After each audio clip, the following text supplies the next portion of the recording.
1948. 1948 was the year Costa Rica decided to pioneer a journey towards sustainability and environmental protection. Costa Rica was losing its forests exponentially, so they decided to do something about it.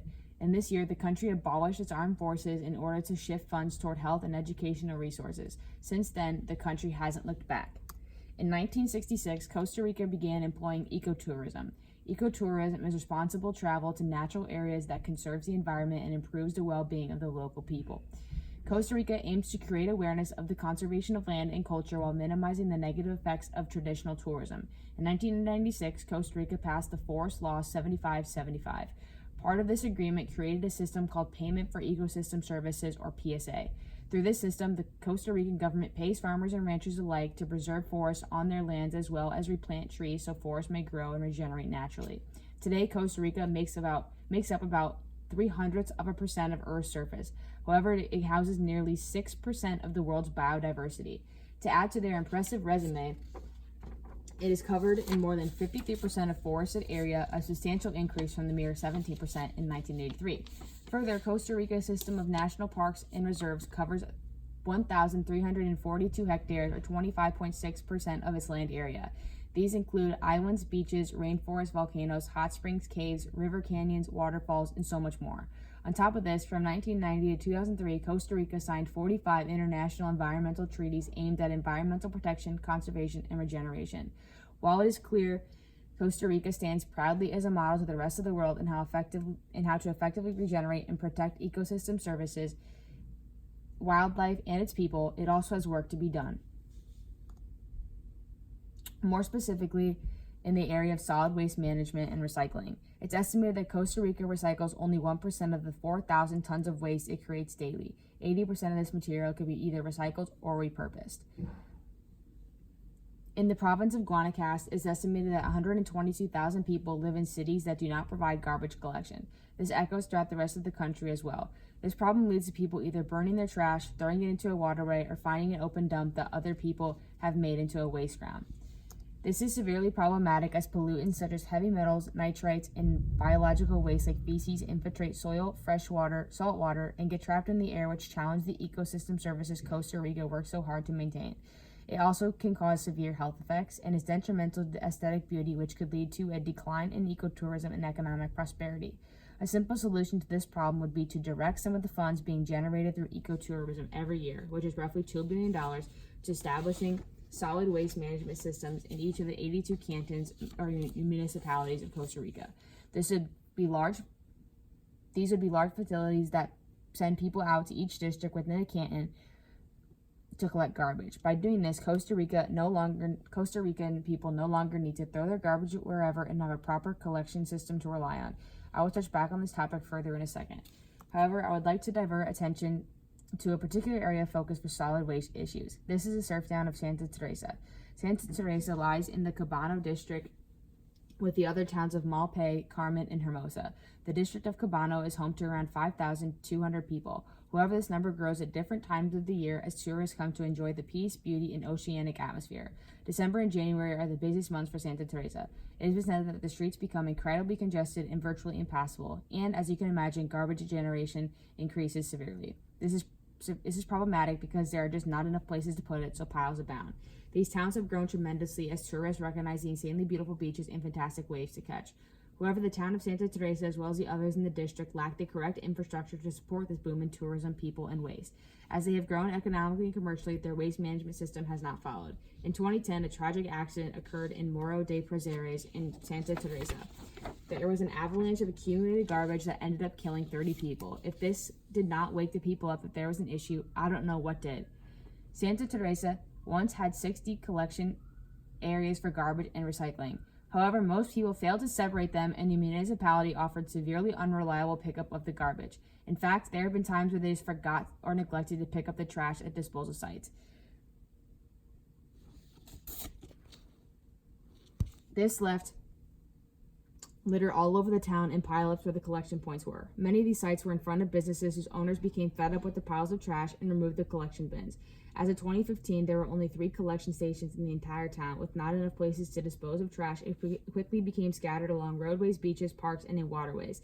This includes dangerous plastics and other toxic waste. This becomes an amplified problem with more and more people come to Santa Teresa and add to the garbage load. Some members of the community have been taking it into their own hands to clean up the waste and impact it by running it over as many times as they can with their cars. While many of the problems originated with the people of Santa Teresa not separating their trash and throwing it wherever, it is not entirely their fault. This town, as well as many others in Costa Rica, lack organized recycling programs as well as education on why it is so important. Perhaps one of the most important facets to look into why Santa Teresa has an issue with garbage collection is because it, as well as other towns it shares in the district, are so hard to get to. Santa Teresa is a little over 4 hours from Liberia, which has the closest international airport. Many people reach Santa Teresa by ferry. However, ferries drop passengers off in Piquera, which is 1.5 hour drive from Santa Teresa. Once you are about 10 miles from the Pacific Ocean and the beach towns, the journey turns very winding, hilly, and severely pothole-ridden. It is a dirt adventure that is not exactly easy on the tires. You then reach a forked intersection that takes you to Malpe, Carmen, Hermosa, and Santa Teresa. The towns I should mention are not as much towns as we think of in traditional America. They are a hotspot of concentration of businesses, shops, and some places to eat along a single heavily trafficked dirt path. Because it is so difficult to get in and out of these beach towns to more populated areas with better funding and equipment, this could be a huge factor in the unreliable and subpar garbage removal in the regions. A solution would be to help fund to pave roads so collection trucks may get into the regions with ease and not have it be a journey to the center of the earth type adventure every time they need to come collect. One way this problem could be solved is by using the AmeriCorps. AmeriCorps is a voluntary civil society program run by the United States government. This program helps connect young adults and adults with service work and community outreach. They have programs all over the United States, including international destinations as well. However, Costa Rica is not included, and they should be. For example, many of their programs would fit perfectly with the problems that have grown in Costa Rica. When you apply to a job, they ask you areas you'd be interested to serve. Some of the areas are included in this slide. They have thousands of opportunities to serve. To address problems in Santa Teresa, volunteers could help build and pave roads and to make garbage collection easier and more efficient and reliable. This would be cost effective. While most AmeriCorps missions provide a stipend to volunteers, it's not like a regular job. The workers are aware they are volunteering out of their internal drive to help. Beyond this, according to roadbotics.com, every mile of road costs about $1 million to pave. This is taking into account labor, equipment, and pavement expenses. However, every plan is much different because one must consider the width of the road, where it is, and what type of travel will occur on it. While $1 million per mile is a steep price, it should be much less by employing AmeriCorps workers. While this will still be a great deal of money, Costa Rica can divert some of the funds it generates via ecotourism each year to fund this. In the end, it'll be worth having roads that are paved if it ensures proper waste management. Also, to be even more environmentally ingenious, Costa Rica may use some of their waste to help pave the roads. For example, California has began to recycle up to 75% of its tires in the state for road paving. They then grind these scrap tires and mix it with asphalt to pave roads. The same can be done with recycled plastic. Carry on, AmeriCorps can send people to Costa Rica to help more recycling stations, build infrastructure to support the needs for effective sorting and garbage recycling. By doing this, we can create better, more efficient facilities to make the inevitable sorting of waste products more effective and efficient. Volunteers may also be deployed to help in other areas, such as education and building buildings to help support rising tourism. These can also employ recycled materials to help build the buildings and other such things. Another project that can be created through AmeriCorps is to have volunteers travel to different parts of Costa Rica to help educate children on recycling and what can all be done with recycling and why it's important. This can be very useful and impactful. Luckily, Costa Rica has already implemented programs like this to address its issues. Costa Rica has noticed some of its issues they are having, which is great news. To address these issues, the country has implemented a recycling project called Project Eco Loan that allows Costa Ricans to exchange waste for goods. It is a play on words, with eco for ecosystem and co-loans, the Costa Rican national currency. People can convert their waste into cryptocurrency called eco loans. These monetary type units, once built up, can be traded in for many types of goods. These can include books, shoes, or chocolate, and many more. To obtain eco loans, Costa Ricans bring their material to a recycling plant or station near them. Once at the recycling plant, they can trade their materials for eco loans. And for example, 5 eco loans would be a 1 aluminum can. An eco loan is worth 1 colon, which is equivalent to a 1/6 of the U.S. penny.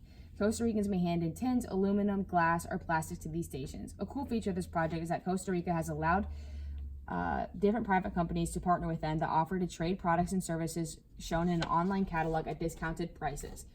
This is a very positive solution to the recycling and garbage problem in Costa Rica. It is beneficial in many ways, from inspiring people to recycle to rewarding them with things that they want and are useful to them. This program has proved to be very effective. So effective that in 2018, Costa Rica set a world record for the most plastic bottles recycled in 8 hours. On December 7, 2018, there were 66,495.83 pounds of plastic bottles collected in Belén, Heredia. Obviously, this is very, very effective and rewarding, and so I believe that if this was applied to many other areas of the world, recycling issues would be incredibly minimized. Costa Rica proudly serves as a world model for environmental sustainability, conservation, and preservation. They have relentlessly committed to tackling climate change and protecting forests and species diversity via their payment for ecosystems services, numerous environmental treaties, and rising ecotourism programs. Alongside this, they have successfully generated 99% of their energy from renewable resources, declared 25% of its land as national preserve, and pledged to become carbon neutral by 2021, as well as banning all single-use plastics. Despite the numerous and impressive advances Costa Rica has made, there is still room for improvement, particularly in the realm of solid waste management and recycling. By falling short on the number of collection sites, reliable recycling and waste services, and overall education on recyclable waste, much of Costa Rica has become plagued by scattered garbage. The accumulated garbage has caused sensible, avoidable, and tragic deaths. It has also damaged numerous ecosystem services, polluted waterways, degenerated air quality, and impacted Costa Rica's natural aesthetic beauty, something which is incredibly valuable on its own, not only to its residents, but to tourists as well. Thankfully, Costa Rica has begun to step up its game by implementing Project EcoLoan. It can go further by diverting funds generated from ecotourism to expand and continue this project, as well as employing AmeriCorps workers to aid in education and infrastructure creation. Costa Rica may persist in their pursuits to become 100% sustainable by doing these things, and hopefully inspire the rest of the world to do the same.